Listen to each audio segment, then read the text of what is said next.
I want to bring in Congressman Jared Polis, Colorado Democrat, and Congressman Justin Amash, a Republican from Michigan.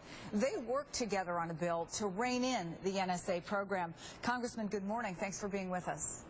Good morning. Thanks for having us. Congressman Polis, you just saw the NSA director heckled last night, the Senate Judiciary hearing where a lot of questions were raised yesterday as well. Do you think that the momentum against the NSA programs is on your side?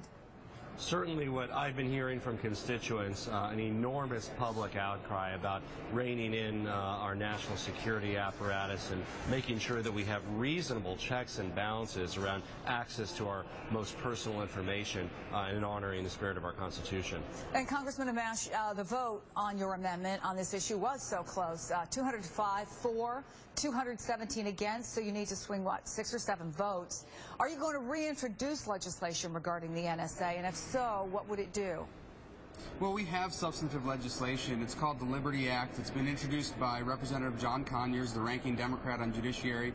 I'm the lead co-sponsor on it, and we have almost 50 co-sponsors now, split almost evenly between Republicans and Democrats. We want legislation like this to move forward through Judiciary. I have faith in Chairman Bob Goodlatte that he'll move something forward. And there are a lot of other good ideas being presented by both Republicans and Democrats that we think will help rein in some of this government overreach.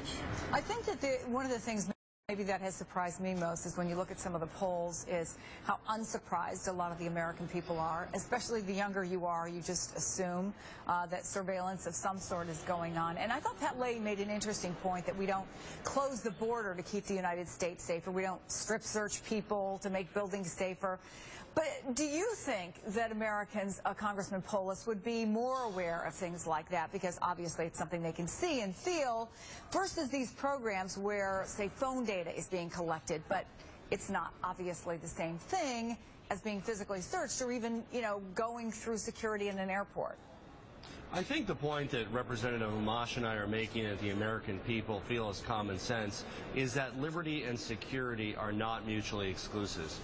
We can and we must have them both. We can't give up what makes it special to be an American under our Constitution in the name of security, or we lose the very thing that we're trying to protect and that we cherish.